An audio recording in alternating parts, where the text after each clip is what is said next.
दुर्गा दुर्गातिशमनी दुर्गा पद्मिनिवारिणी दुर्गमच्छेदिनी दुर्गसाधिनी दुर्गनाशिनी दुर्गतोद्धारिणी दुर्गनिहन्त्री दुर्गमापहा। नमस्कार, मैं हूं अंकिता शर्मा। सबसे पहले आप सभी को नवरात्रि की ढेर सारी शुभकामनाएं। नवरात्रे आखिरकार शुरू हो गए हैं। कोई भी मंदिर और बाजार की रौनक देखकर इसका अंदाजा लगा सकता है। मिट्टी से बने पूजा स्थल, घर की सजावट, लैंप और ना जाने क्या क्या। जैसा कि देश दिव्य त्योहार के 9 दिनों के लिए उपवास रखने के लिए तैयार रहता है और देवी दुर्गा का उनके घरों में स्वागत किया जाता है।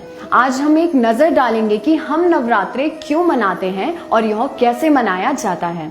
यह एक ऐसा त्योहार है जो 9 रातों में फैलता है और पूरे देश में सभी हिंदुओं द्वारा सर्वसम्मति से मनाया जाता है। नवरात्रि 4 मौसमों में मनाई जाती है, यानी साल में 4 बार। पहला चैत्र नवरात्र तब होता है जब गर्मी शुरू हो रही होती है और दूसरे शरद नवरात्रि जब सर्दियों की शुरुआत होती है। अन्य 2 नवरात्रे गुप्त नवरात्रे हैं।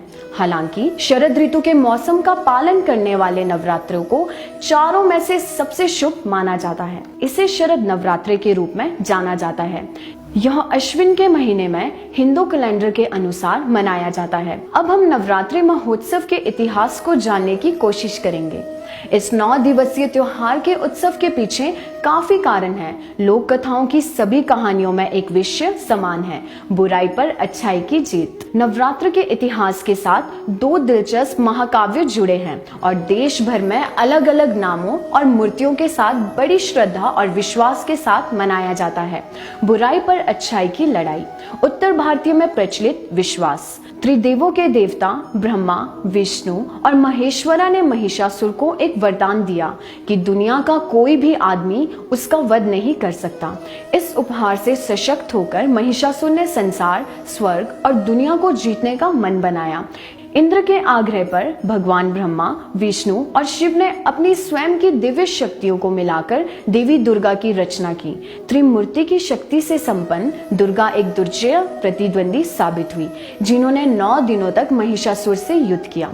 नवरात्रि के रूप में जाने जाने वाली 9 रातों को देवी दुर्गा और महिषासुर के बीच 9 दिनों की लड़ाई का प्रतीक है, जबकि 10वां दिन जो विजयदशमी है उसका शाब्दिक अर्थ है बुराई पर अच्छाई की विजय। दक्षिण भारत में इस त्योहार में अन्य महिला देवताओं को त्योहार के 3 दिन लक्ष्मी यानी धन तथा भाग्य इत्यादि और अन्य 3 को सरस्वती यानी सीखने, संगीत और ज्ञान इत्यादि को समर्पित किया जाता है।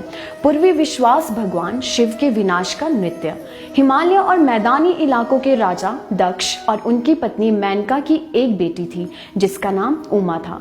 उमा बचपन से ही शिव की भक्त थी। उसने अपने पति के रूप में भगवान की पूजा की। उसकी भक्ति और विश्वास से संतुष्ट शिव ने उससे शादी करने के लिए सहमति जताई। दक्ष ने अपने शरीर के चारों ओर फैली राख और गंदगी के साथ एक बाघ त्वचा पहने दूल्हे को मंजूरी नहीं दी। अपने पिता के सभी विरोधों के बावजूद उमा ने भगवान शिव से शादी की, लेकिन उनके पिता को शिव के निवास स्थान कैलाश में जाने से रोक दिया गया।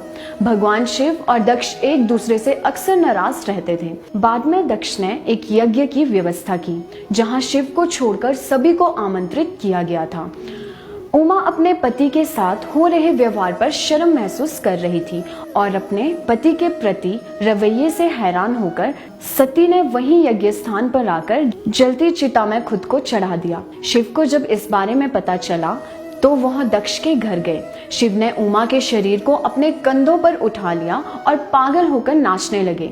सर्वोच्च शक्ति नृत्य के साथ विश्व विनाश की कगार पर था। त्रिमूर्ति में से एक भगवान विष्णु आगे आए और अपने एक चक्र का उपयोग करके उमा के शरीर को टुकड़ों में काट दिया। वह टुकड़े नाचते हुए शिव के कंधे से गिरकर दुनिया के विभिन्न हिस्सों में गिरने लगे। 52 स्थानों पर ये टुकड़े गिर गए। अंतिम टुकड़ा उनके कंधे से गिर जाने पर शिव को अंततः शांत किया गया। फिर नारायण ने नए जीवन के लिए उमा को पुनर्जीवित किया। दक्ष अपने कुकर्मों के बारे में बहुत खेद में था। उसने दया की प्रार्थना की और आखिरकार उसे माफ कर दिया गया। जिन स्थानों पर टुकड़े गिरे थे उन्हें शक्तिपीठ या ऊर्जा के गड्ढे के रूप में जाना जाता है। बाद में उमा अपने चारों बच्चों गणेश, कार्तिक, सरस्वती और लक्ष्मी के साथ और अपनी 2 सखियों जया और विजया के साथ हर साल शरद तथा श्राद्ध ऋतु के मौसम में अपने माता पिता के घर आती है और उस उपलक्ष्य में दुर्गा पूजा मनाई जाती है।